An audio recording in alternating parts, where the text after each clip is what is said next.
तो पहले चक्रवाती तूफान सैन्यार और अब चक्रवाती तूफान दितवा की वजह से दक्षिण पूर्वी एशिया के कई देश हाल के सालों में आई सबसे भयावह बाढ़ का सामना कर रहे हैं।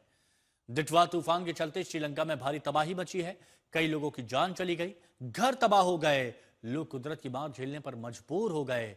अब दितवा तूफान तेजी से भारत की ओर बढ़ रहा है। कल चक्रवाती तूफान तमिलनाडु, आंध्र प्रदेश के तटीय इलाकों और पुडुचेरी से टकरा सकता है, जिसे देखते हुए मौसम विभाग ने ऑरेंज अलर्ट जारी किया। श्रीलंका में हुई बर्बादी को देखते हुए काफी सतर्कता बरती जा रही है। वहीं इंडोनेशिया में भारी बाढ़ और लैंडस्लाइड के चलते मरने वालों की संख्या 250 के करीब पहुंच गई है। तो ये 3 तस्वीरें आपने देख ली और अब सबसे पहले बात श्रीलंका की। श्रीलंका में चक्रवाती तूफान दितवा ने पड़ोसी देश में भारी तबाही मचा दी है। तेज बारिश के बाद कई इलाकों में बाढ़ जैसे हालात हो गए। कई इलाकों में लैंडस्लाइड के चलते मकान मलबे में दबे हैं। श्रीलंका में तूफान की मार से अब तक 56 लोगों की जान जा चुकी है। करीब 44,000 लोग बाढ़ से प्रभावित हुए हैं। कई इलाकों में हालात बहुत खराब है। लोग जिंदगी की जंग लड़ रहे हैं। तस्वीरें आप देखिए और तस्वीरें आप देखेंगे तो आप समझेंगे कि बड़ी से बड़ी गाड़ियां तिनके की तरह बहती हुई दिख रही हैं। हर जगह पानी ही पानी है, सैलाब है, लोगों की परेशानी है। श्रीलंका में दितवा से भारी तबाही हुई है। अब तक आप देखेंगे 56 लोगों की मौत हो चुकी है। ये तस्वीरें हम आपको दिखा रहे हैं। 21 लोग लापता बताए जा रहे हैं और यह आंकड़ा और ज्यादा बढ़ सकता है, और ज्यादा। 44,000 लोग अभी तक प्रभावित है। श्रीलंका में भारी बारिश अभी भी जारी बताई जा रही है। बाढ़ जैसे हालात, ये देखिए ना, ये बाढ़ जैसे हालात नहीं है तो क्या है। लैंडस्लाइड से संकट बढ़ गया है पहाड़ी इलाकों में। लोग परेशान हैं, क्या करें क्या नहीं करें, ये बात बिल्कुल समझ नहीं आ रही है। हर जगह सैलाबी सतह।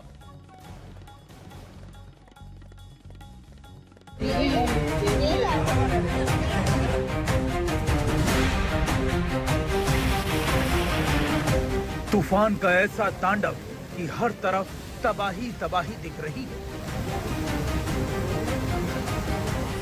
चक्रवाती तूफान दितवा की मार के चलते श्रीलंका में जबरदस्त बर्बादी हुई है।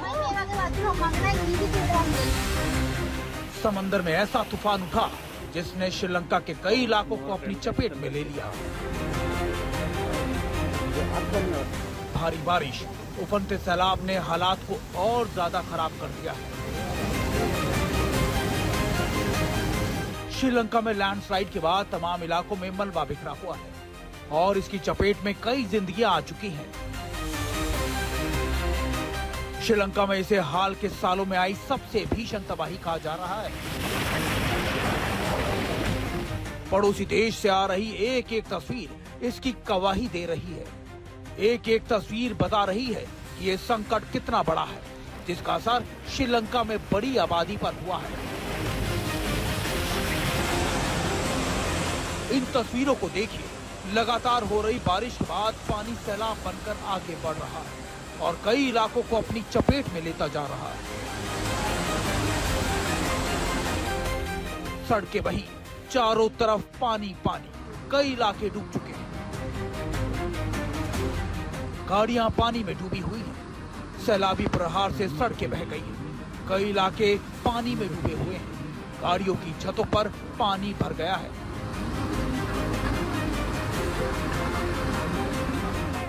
आफत की मार के बीच इन तस्वीरों को देखिए। बहते बहते कार कैसे देखते ही देखते पानी में समा गई और मौके पर अफरा तफरी मच गई।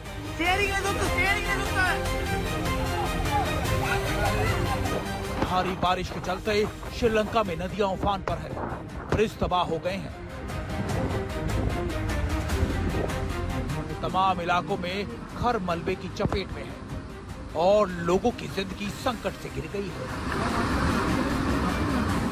श्रीलंका में आई संकट के बीच लोग जान बचाने की जद्दोजहद कर रहे हैं। इन तस्वीरों को देखिए। कुछ लोग पानी के बहाव से बचने के लिए ऊंचे पेड़ों पर चढ़ गए। श्रीलंका में लोगों की मदद के लिए सेना भी मोर्चा संभाले हुए है। हेलीकॉप्टर की मदद से लोगों को रेस्क्यू किया जा रहा है। राहत दल लगातार लोगों को सुरक्षित स्थानों पर पहुंचाने में लगा है। सरकार ने नागरिकों से अपील की है कि वो घरों से बेवजह ना निकले, क्योंकि मौसम बेहद खराब है भारी बारिश का दौर जारी है। मौसम विभाग ने जानकारी दी है कि अगले कुछ दिनों तक तेज बारिश जारी रहेगी, लिहाजा आशंका जताई जा रही है कि मृतकों और लापताओं की संख्या और बढ़ सकती है। इस कठिन समय में श्रीलंका के लोग एक दूसरे की मदद कर रहे हैं, जबकि पड़ोसी देश भी सहायता के लिए आगे बढ़ रहे हैं। श्रीलंका में तूफान से हुए भारी नुकसान पर प्रधानमंत्री नरेंद्र मोदी ने गहरा दुख जताया है। साथ ही भारत ने श्रीलंका में राहत और मदद पहुंचाने के लिए ऑपरेशन सागर बंधु की शुरुआत की है, जिसके तहत राहत सामग्री श्रीलंका भेजी गई है। साथ ही एनडीआरएफ के जवान भी मदद के लिए श्रीलंका गए हैं। तूफान किटवा का असर श्रीलंका के तमाम इलाकों में अब देखा जा रहा है। ऐसे में संकट से जल्द राहत मिलती नहीं दिख रही। आज तक ब्यूरो। श्रीलंका के हालात आपने देख लिए और अब खतरा भारत के लिए। तबाही मचाने वाला दिट्वा तूफान तेजी से तमिलनाडु, पुडुचेरी और दक्षिण आंध्र प्रदेश के तटों की ओर बढ़ रहा है। तूफान दिट्वा के चलते मूसलाधार बारिश होने की संभावना है। बहुत से इलाकों में तेज हवाएं और बारिश शुरू भी हो गई है। समुद्र में ऊंची ऊंची लहरें उठ रही हैं। मौसम विभाग ने कई जिलों में बारिश का ऑरेंज अलर्ट जारी किया है। 30 नवंबर की सुबह तटों से टकराएगा। तमिलनाडु, आंध्र, पुडुचेरी में ऑरेंज अलर्ट जारी किया गया है। सावधानी बरतने के लिए कहा गया है। 70 से 80 किलोमीटर प्रति घंटे की रफ्तार से हवाएं चल सकती हैं और तटों से दूर रहने के लिए कहा गया है। 90 किलोमीटर प्रति घंटे तक ये हवाओं की रफ्तार पहुंच सकती है। समुद्र में 0.5 यानी करीबन आप मान के चलिए आधे मीटर तक ऊंची लहरें भी उठ सकती हैं। तो कहां टकराएगा, कहां खतरा, ये हमने आपको बताया। सावधानी बरतने के लिए अभी से कह दिया गया है।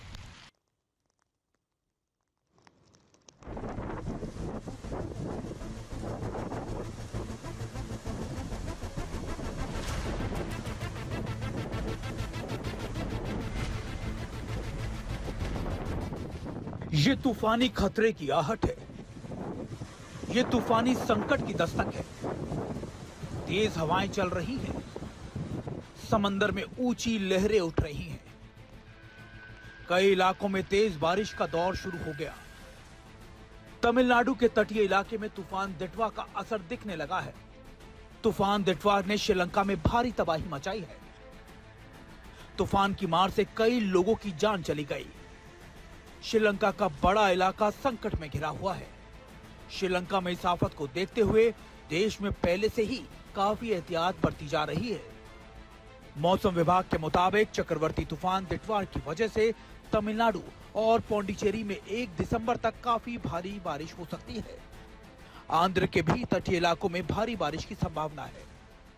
अभी हम चेन्नई का मरीना कोस्ट पे हैं और एक तरफ देखेंगे तो यहाँ के जो बोट्स हैं उसको सब इन्होंने फिशरमैन यहाँ पे सिक्योर हुआ है तो उन्होंने कर दिया है। और दूसरा तरफ देखेंगे तो यहाँ पे रफ सी है और इसके कारण है साइक्लोनिक स्टॉर्म दिट्वा जो श्रीलंका की सदर्न एंड में वो ओरिजिनेट हुआ है और क्रॉसिंग उस आइलैंड नेशन अभी थोड़ी 7 to 8 किलोमीटर स्पीड पे वो ट्रैवल कर रहा है। और जिसके दौरान तमिलनाडु पे 7 डिस्ट्रिक्ट्स वो भी डेल्टा रीजन का डिस्ट्रिक्ट्स को स्कूल्स और कॉलेजेस के लिए हॉलिडे डिक्लेयर हुआ है। और chief minister MK. Stalin video conference दौरान जो डिस्ट्रिक्ट कलेक्टर्स हैं उनके साथ बात किया है। उन्होंने बोल दिया कि all rescue and relief measures का प्रोग्राम्स वो सब कुछ ठीक चलना होगा अभी, क्योंकि साइक्लोन दिट्वा थोड़ी सी like it's actually coming very slowly towards the coast. और यहाँ के प्रेडिक्शन ऐसा है कि अभी cyclonic storm Ditwah 400 kilometre Chennai से like it's close to Chennai है। और कल 30th मॉर्निंग जैसा ये इस लोकेशन नॉर्दर्न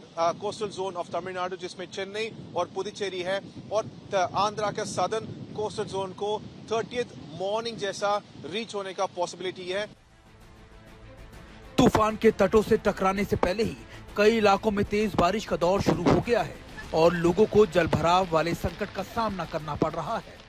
साइक्लोनिक स्टॉर्म दिट्वा जिसका ओरिजिन श्रीलंका के नीचे ऑलमोस्ट साउथवर्ड ऑफ श्रीलंका में हुआ है वो अभी थोड़ा सा इट हैज़ कम अप। अभी ये यहाँ पे स्टेशन हुआ है। इस मैप आप देख रहे हैं तो यहाँ इस लोकेशन पे जैसा दौरान यहाँ पे है। सो इसी के दौरान यहाँ अभी coastal regions of Tamil Nadu, specially इस मैप को देखेंगे तो इस दौरान लाइक नागपट्टनम, वेदारण्यम, तिरुवल्लुर, पुदुकोट्टई, तंजावुर, रामनाथपुरम, इस जगह में बहुत ज़्यादा बारिश है और ये प्रेडिक्शन भी अभी से लाइक और आज और कल का भी ये प्रेडिक्शन ज़्यादा ही है। और इस मैप में देखेंगे तो यहाँ पे वाटर रिजर्वॉयर्स का कंडीशंस अभी दिखा रहे हैं और जिस लाइक लोकेशन से if you need to release water वो भी सब कुछ यहाँ पे ये दिखा रहे हैं। और इस मैप में अभी आप देखेंगे तो ये फोरकास्ट में जहाँ पे ये आई ऑफ द स्टॉर्म तो थोड़ा सा यहाँ पे इसीलिए लाइक बहुत इंटेंसिफाइड ये पैटर्न्स और ये सब कुछ क्लाउड पैटर्न्स यहाँ पे है जो कलर ग्रेडिंग उन्होंने बना है। मौसम विभाग के मुताबिक तमिलनाडु और पौंडीचेरी के तटों पर 70 से 80 किलोमीटर प्रति घंटे की रफ्तार से हवाएं चलने की उम्मीद है, जो 90 किलोमीटर प्रति घंटे तक पहुंच सकती है। चक्रवर्ती तूफान की वजह से समुद्र में 5 मीटर तक ऊंची लहरें उठ सकती हैं। का से निकलते हुए दक्षिण पश्चिम बंगाल की खाड़ी में केंद्रीभूत होगा। इसका उत्तर उत्तर पश्चिम दिशा में गति जारी रहेगा। 30 तारीख अर्ली मॉर्निंग को नॉर्थ तमिलनाडु पुडुचेरी कोस्ट के आसपास south west bay of Bengal पे ये पहुंचेगा। तमिलनाडु सरकार ने एक महीने में दूसरी बार ऐसे चक्रवर्ती तूफान का सामना करने के लिए अपनी तैयारियों का रिव्यू किया है। सीएम स्टालिन ने अधिकारियों के साथ बैठक कर तैयारी का जायजा लिया। ये मैप को देखेंगे तो ये प्रेडिक्ट कर रहा है द साइक्लोनिक स्टॉर्म दितवा का मूवमेंट। ये साइक्लोनिक स्टॉर्म श्रीलंका के नीचे शुरू हुआ था और ऐसा वो यहाँ अभी तक ये यहाँ पे स्टेशन हुआ है, नागपट्टनम से क्लोज है और ये ट्रैजेक्टरी अब देखेंगे तो it is expected to move towards Chennai. So यहाँ पे ऐसा पूरा साइक्लोनिक स्टॉर्म दितवा को वो फॉलो कर रहे हैं। ऐसा बारिश आएगा, क्लाउड सेंटर्स कैसा है और क्लाउड पैटर्न्स कैसा है, सब कुछ यहाँ पे वो ट्रैक कर रहे हैं। यह है स्टेट इमरजेंसी ऑपरेशन सेंटर और चीफ मिनिस्टर एम के स्टालिन ने यहाँ पे इंपॉर्टेंट मीटिंग्स भी उन्होंने कंडक्ट किया है। वो यहाँ से वीडियो कॉन्फ्रेंसिंग से सब ये जो डिस्ट्रिक्ट्स हैं उस डिस्ट्रिक्ट्स का कलेक्टर्स के बाद और ऑफिशियल्स के बाद साथ उन्होंने बात किया है।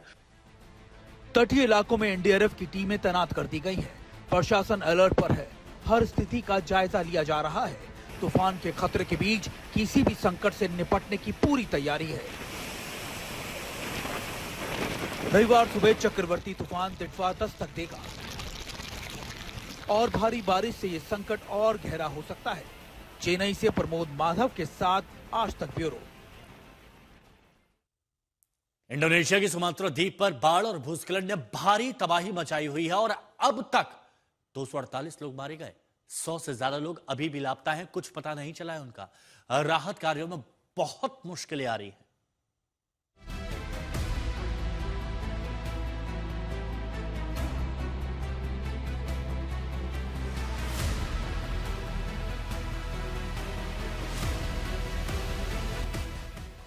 सुमात्रा में बाढ़ और लैंडस्लाइड ने मचाई तबाही। भीषण मूसलाधार बारिश और भूस्खलन की चपेट में सुमात्रा।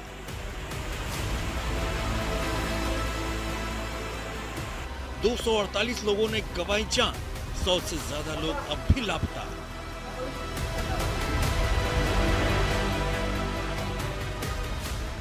कई सड़क और पुल ध्वस्त, राहत शिविर बना सैकड़ों परिवारों का ठिकाना। 3000 परिवार अब भी खुले आसमान के नीचे।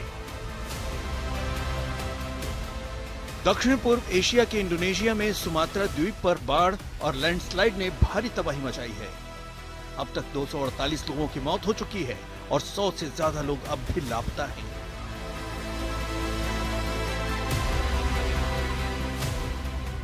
सुमात्रा के अगम जिले में बचाव दल ने और भी शव बरामद किए हैं, लेकिन मुश्किल कम नहीं हो रही है क्योंकि भारी बारिश और भूस्खलन के बाद कई इलाके पूरी तरह से कट चुके हैं। इंडोनेशिया के सुमात्रा द्वीप पर आई बाढ़ और लैंडस्लाइड की तबाही थमने का नाम नहीं ले रही है।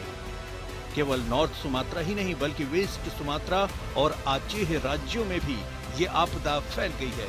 इंडोनेशिया की सरकारी एजेंसी अंतारा ने जानकारी दी है कि आचाह के 23 जिलों में से 10 जिलों में बाढ़ के कारण पानी भर गया है।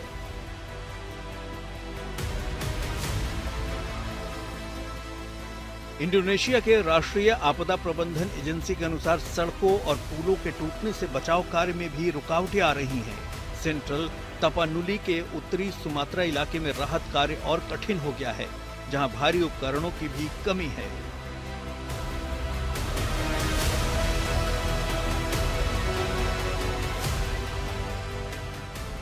कई इलाकों तक राहत सामग्री पहुंचाई जा रही है, लेकिन सड़कों की खस्ता हाल और बर्बाद हुए इंफ्रास्ट्रक्चर राहत कार्यों में बड़ी रुकावट पैदा कर रहे हैं।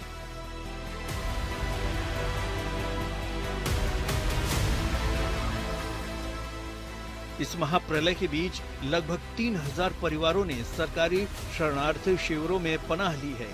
इन परिवारों को भोजन, दवाइयां और बुनियादी राहत सामग्री की सख्त जरूरत है।